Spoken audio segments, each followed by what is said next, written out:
Aku sudah menikah, sudah punya anak perempuan berumur 3 tahun. Usiaku sendiri sudah hampir 31 tahun. Pernikahanku baik-baik saja, bahkan cukup bahagia. Meski kami masih tinggal satu atap dengan mertua, karena aku sendiri belum memiliki rumah. Lagi pula, rumah mertuaku cukup besar. Aku tinggal dengan istri, anak, dan kedua mertuaku, serta adik ipar laki-laki yang baru berusia 21 tahun. Aku bekerja di sebuah perusahaan kecil di kota ini sebagai seorang karyawan swasta. Gajiku lumayanlah, cukup untuk memenuhi kebutuhan keluarga kecil kami. Mertuaku sendiri seorang pedagang yang cukup sukses, dan istriku tidak kuperbolehkan bekerja. Cukuplah ia menjaga anak dan mengurus segala keperluan keluarga.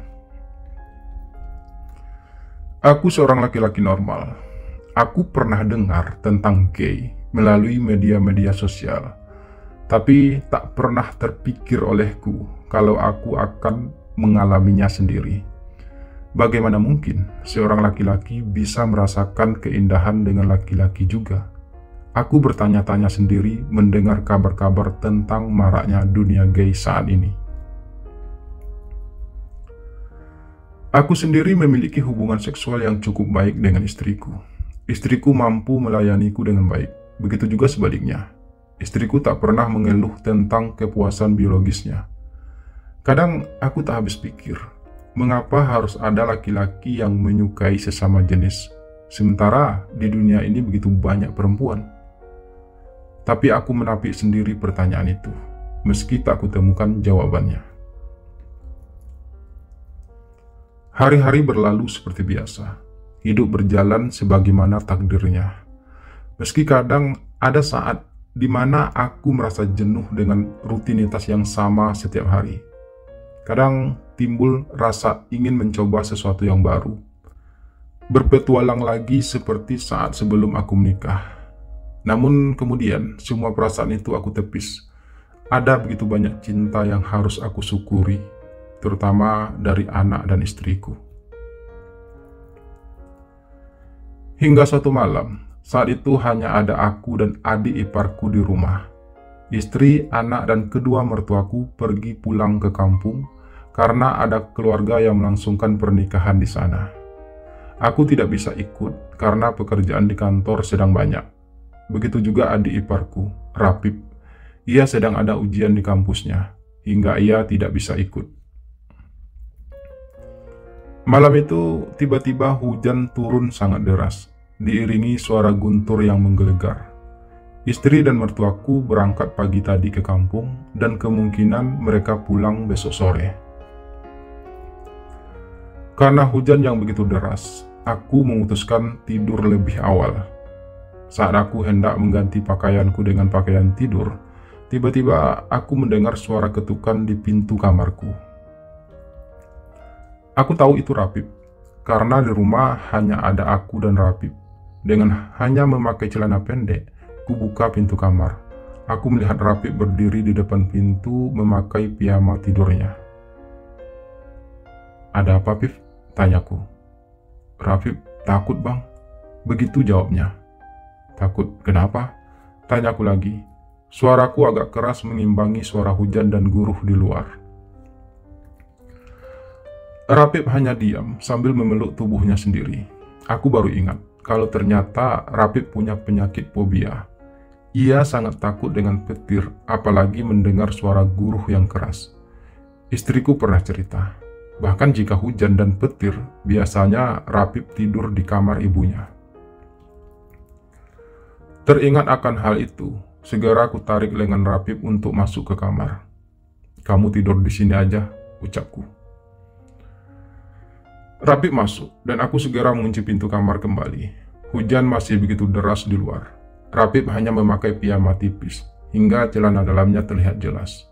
Dia berbaring di kasur sambil memeluk tubuhnya sendiri dengan ekspresi ketakutan yang teramat sangat. Aku merasa kasihan. Aku pun ikut berbaring di sampingnya. Rapip mulai sedikit tenang. Suara petir sudah tak terdengar lagi. Namun hujan masih turun meski tak sederas tadi. Saat tiba-tiba aku hendak bangkit, bunyi gelegar di langit kembali terdengar. Rapip refleks memelukku. Wajahnya dibenamkan di dadaku. Rasa kasihan menyelinap dalam benakku. Kubiarkan Rapip mendekapku. Tubuh Rapip cukup kurus namun berotot. Kulitnya mulus putih dan bersih terawat. Aku hanya terdiam, mendengar suara hujan sudah mulai reda. Tak ada lagi suara petir. Hanya terdengar suara guruh-guruh kecil di kejauhan. Kulepaskan dekapanku dan sedikit mendorong tubuh Rapip agar menjauh. Namun Rapip justru mendorong tubuhku hingga telentang. Lalu kemudian tiba-tiba saja Rapip menciumi dadaku. Aku bergetar dan spontan mendorong kepala Rapip agar menjauh. "Kamu ngapain?" tanyaku dengan nada sedikit tinggi. Rapip duduk di sampingku. "Aku suka sama abang," ucapnya bergetar. Aku cukup kaget mendengarnya. Selama ini memang aku dan Rapip tidak begitu akrab. Kami jarang berbicara, kecuali saat makan bersama keluarga ataupun saat kumpul-kumpul keluarga. Yang aku tahu, Rapip orangnya memang pendiam. Dia jarang keluar rumah, kecuali sekolah atau ada keperluan lain. Tidak seperti pemuda pada umumnya yang suka nongkrong-nongkrong. Rapip juga orang yang cerdas. Ia selalu juara umum di sekolahnya. Kata istriku, Rapip selalu juara umum sejak SD. Jujur, selama ini aku sering melihat Rapip memperhatikanku diam-diam, menatapku dari kejauhan. Tapi aku menganggapnya hal biasa. Tapi malam ini aku tahu, ada yang salah. Rapip ternyata penyuka sesama jenis. Aku tak menyangka Rapip begitu gamblangnya mengungkapkan kesukaannya padaku. Entah karena ia sudah biasa, atau justru karena ia sudah tak tahan lagi menahan perasaannya selama ini. Aku tak tahu. Tapi yang pasti, Rapip sudah jujur dan harus kuakui itu hal yang menakjubkan. Aku bangkit dari rebahanku, berdiri memunggungi Rapip yang masih duduk di ranjang dan tertunduk. "Kamu gay?" tanyaku akhirnya, tanpa menoleh. Aku tak mendengar jawaban Rapip. Untuk itu, aku memutar tubuhku menatapnya yang masih tertunduk. Pelan, Rapip mengangkat wajahnya, kemudian mengangguk. "Sejak kapan?" tanyaku lagi. Lama Rapip terdiam. Kemudian ia berdiri dan berujar. "Sejak aku kelas 2 SMP, suaranya bergetar. Tapi aku belum pernah melakukan hal itu dengan siapapun. Aku berusaha menutupi semua itu dengan sibuk membaca-baca buku." Lanjutnya, "Aku tak tahu, entah mengapa aku lebih suka kepada laki-laki. Waktu SMP aku jatuh cinta dengan kakak kelasku. Tapi aku tak pernah mengungkapkannya, karena aku tahu jelas itu akan sangat memalukan." Lanjutnya lagi sambil menarik napas panjang.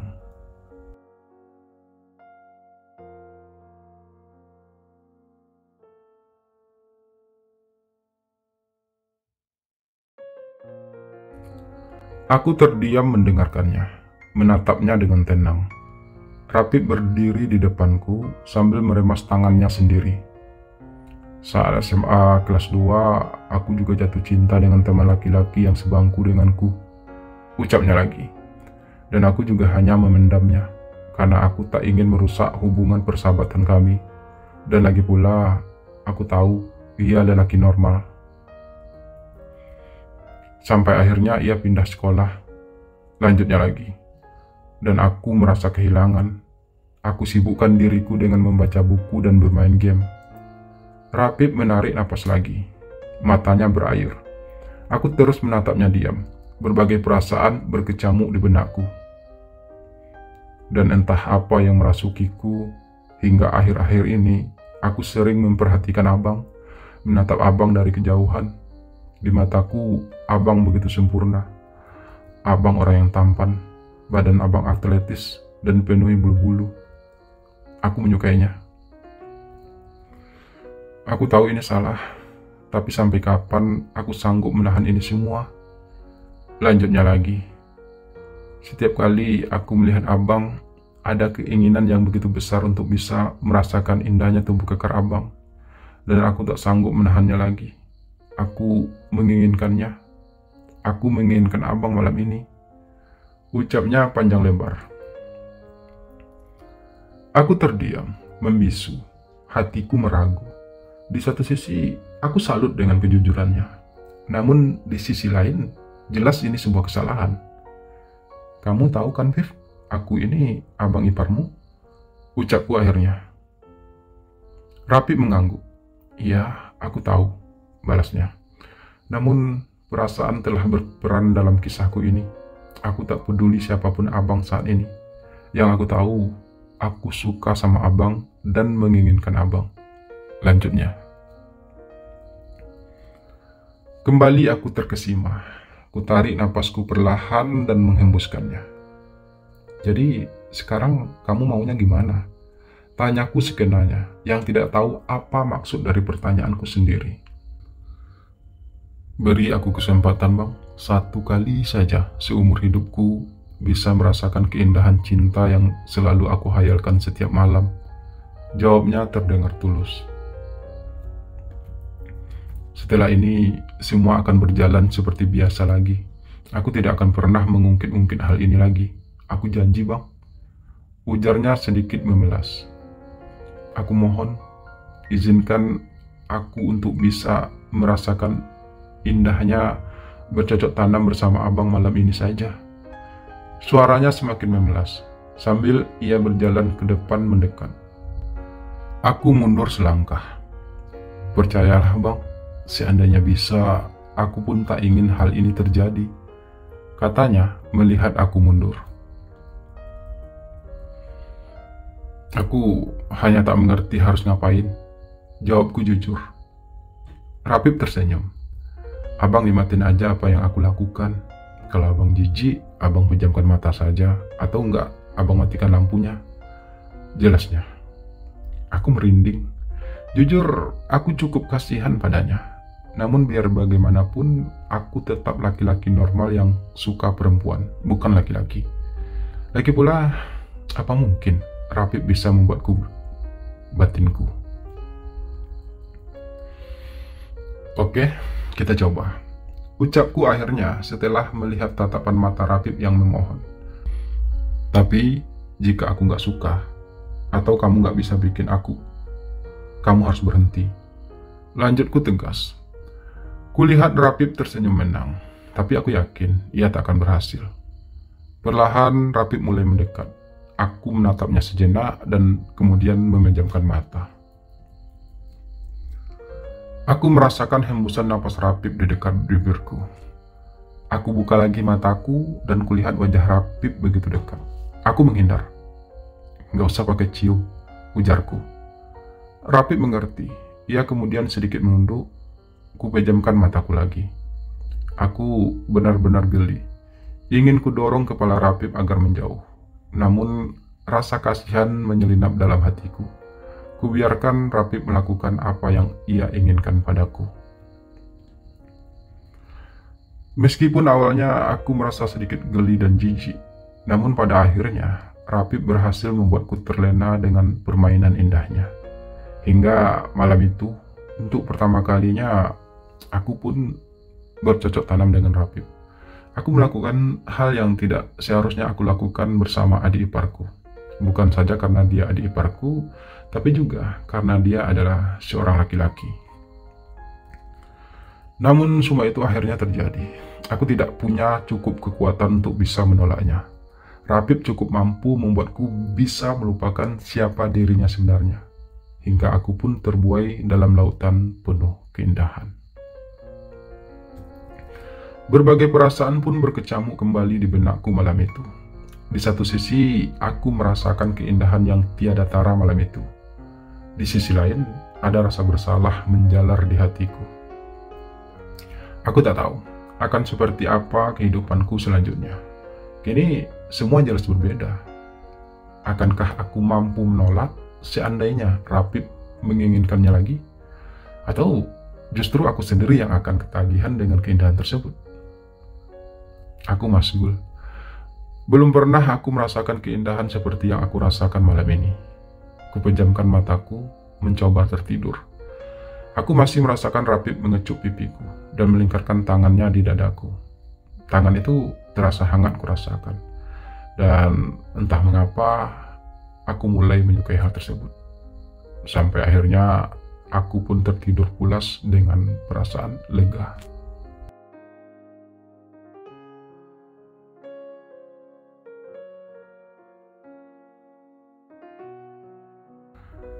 Hari-hari berlalu seperti biasa, atau setidaknya kami berusaha melalui hari-hari seperti biasa.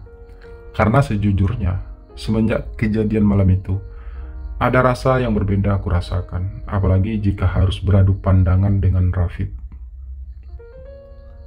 Rapip memang bisa berlagak tidak terjadi apa-apa, tapi aku yakin jauh di dasar hatinya, ia juga merasakan perbedaan tersebut.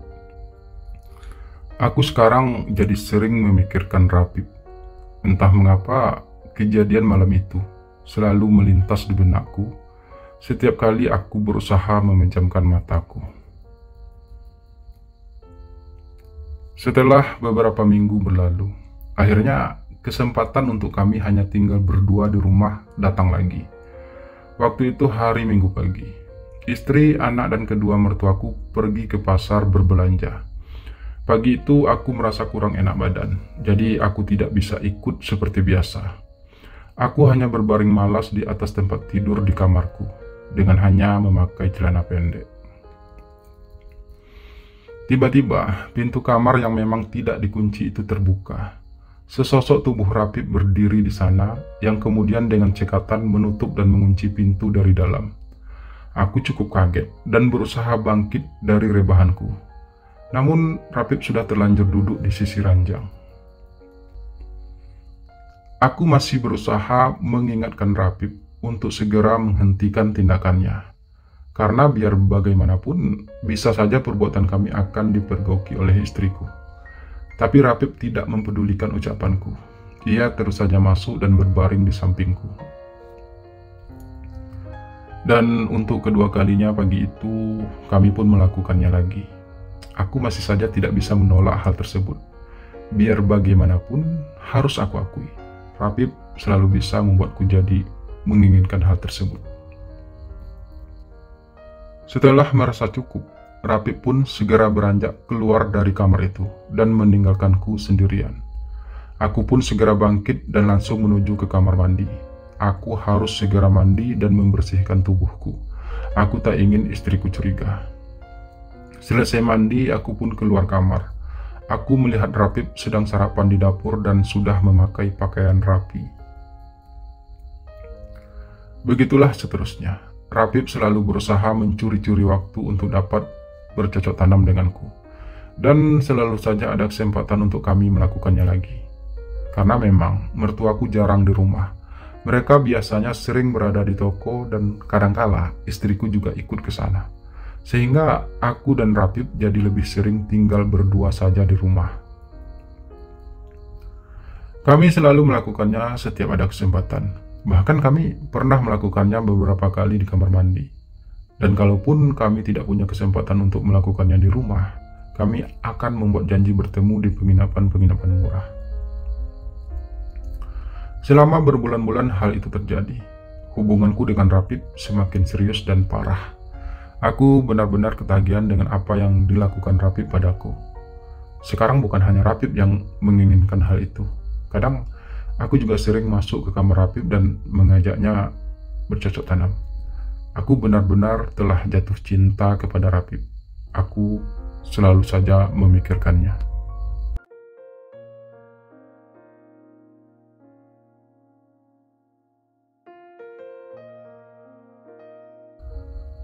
Namun pada akhirnya, semua harus berakhir. Bukan karena kami tak menginginkannya lagi, tapi ternyata semuanya tak berjalan seindah yang kami harapkan. Meskipun pada awalnya semua berjalan dengan baik, tapi pada akhirnya, sesuatu yang busuk itu akan tercium juga. Istriku sudah mulai curiga denganku, karena memang akhir-akhir ini aku jarang sekali menyentuhnya. Aku terlalu terlena dengan hubungan terlarangku dengan Rapip, hingga seringkali aku mengabaikan istriku. Istriku sudah mulai mengawasi setiap tindakanku. Dia jadi sering berada di rumah sekarang. Aku tidak tahu pasti, apakah istriku mencurigai hubunganku dengan Rapip, atau hanya sekedar khawatir kalau aku kurang perhatian darinya. Tapi yang pasti, sekarang istriku sudah mulai memanjakanku lagi, terutama ketika kami melakukan hubungan suami istri. Aku dan Rapip benar-benar sudah tidak punya kesempatan lagi untuk bisa berduaan. Meski Rapip sering menghubungiku melalui handphone dan mengajak aku bertemu di penginapan seperti biasa. Namun istriku tidak membiarkanku pergi keluar sendirian, kecuali ketika aku pergi kerja. Dan saat jam kerja pun, aku tidak mungkin bisa bertemu Rapip, karena aku tidak bisa meninggalkan kantor tanpa alasan yang jelas. Apalagi akhir-akhir ini istriku sering datang ke kantor, walau hanya sekedar mengantarkan makan siang. Aku pun mulai menjaga jarak dengan Rapip. Aku tahu Rapip kecewa dan marah padaku, tapi aku juga percaya kalau Rapip tidak akan mungkin melakukan tindakan bodoh untuk mengungkapkan kekecewaannya padaku, karena biar bagaimanapun aku adalah abang iparnya, dan tentu saja keutuhan rumah tangga kami yang akan menjadi taruhannya. Tapi ternyata dugaanku salah. Rapip jauh lebih nekat dari yang aku perkirakan. Ia akhirnya berani datang ke kantor. Aku cukup terkejut dan sedikit risih, tapi aku coba memahaminya. Rapip mengajakku ngobrol di taman depan kantor. Rapip di sana mengungkapkan semua kekecewaannya terhadap sikapku akhir-akhir ini kepadanya. Aku hanya diam mendengarkannya. Dan setelah puas dengan amarah dan kekesalannya, aku pun mulai memberi pengertian kepada Rapip dan memintanya untuk tidak lagi melanjutkan hubungan kami. Rapip tidak bisa menerimanya. Ia segera pergi dari situ dengan keadaan masih sangat marah dan kesal.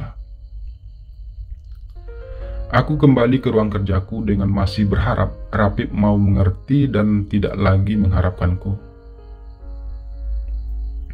Beberapa jam kemudian, aku mendapat telepon dari istriku yang mengabarkan kalau ia sekarang berada di rumah sakit. Ternyata Rapip mengalami kecelakaan yang sangat parah. Motor yang dikendarai Rapip bertabrakan dengan sebuah mobil. Menurut keterangan dari istriku, kondisi Rapip sangat parah dan masih belum sadarkan diri. Dokter masih berusaha menyelamatkannya. Aku sangat terpukul dan perlahan rasa bersalah merasuki hatiku.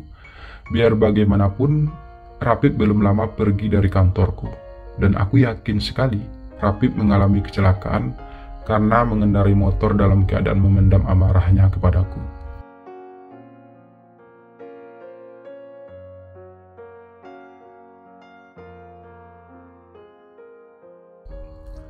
Dengan sedikit terburu-buru, aku memacu mobilku menuju rumah sakit tempat Rapip dirawat. Pikiranku menerawang tak menentu. Ada rasa bersalah tiba-tiba menghampiri hati dan pikiranku.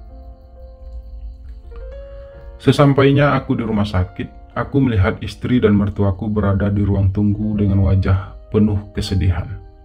Rapip belum juga sadarkan diri. Dokter masih menanganinya di ruang ICU. Melihat kedatanganku, istri dan mertuaku menangis kembali. Air mata mereka sudah tidak bisa dibendung. Aku merasa terpukul. Dan beberapa saat kemudian, seorang dokter keluar dari ruang ICU. Kami pun segera berhamburan menuju pintu keluar itu. Dokter mencoba menenangkan kami. Dokter itu pun mengatakan kalau nyawa Rapip tidak bisa terselamatkan. Kecelakaan yang dialaminya sangat parah. Kepalanya terbentur benda keras yang mengakibatkan ia harus kehabisan banyak darah. Dokter telah berusaha untuk mencoba menyelamatkan Rapip, tapi kondisinya yang sangat parah sudah tidak bisa tertolong lagi. Istri dan ibu mertuaku menangis histeris. Ayah mertuaku hanya terdiam terpaku. Air matanya jatuh menetes. Tak sadar aku pun meneteskan air mata. Ya, Rapip akhirnya meninggal. Ia pergi dengan membawa amarah dan kekesalannya terhadapku. Ia pergi dengan meninggalkan rasa bersalah yang begitu besar padaku. Rapip pergi dengan meninggalkan sejuta kenangan. Aku benar-benar semakin terpukul. Bukan saja karena Rapip itu adik iparku satu-satunya, tapi juga karena kami pernah punya hubungan spesial. Hubungan istimewa yang hanya menjadi rahasia kami berdua. Hubungan yang penuh dosa dan air mata. Hubungan yang akhirnya harus menjadi penyesalan sepanjang hidupku. Aku tidak mampu berkata apa-apa lagi. Semua telah terjadi dan itu di luar kendaliku sebagai manusia biasa. Kini aku mencoba menjalani hidupku lagi. Mencoba menata hatiku yang sempat hancur karena kesalahanku sendiri. Mencoba bersikap biasa saja, seakan-akan tidak pernah terjadi apa-apa antara aku dan Rapip. Aku hanya berharap, semoga Rapip bisa memaafkanku dan semoga ia tenang di alam sana. Aku mencoba melupakan semua cerita yang pernah terukir antara aku dan adik iparku. Mencoba menghapusnya dari setiap ingatanku. Walau aku tahu itu tidak mudah dan butuh waktu bertahun-tahun. Aku pun berharap semoga kedepannya aku akan jauh lebih berhati-hati dalam melangkah. Semoga saja aku tidak terjerumus lagi dalam dunia kelam itu. Semoga saja tidak ada lagi Rapip-Rapip lain yang mencoba menggodaku. Ya, semoga saja.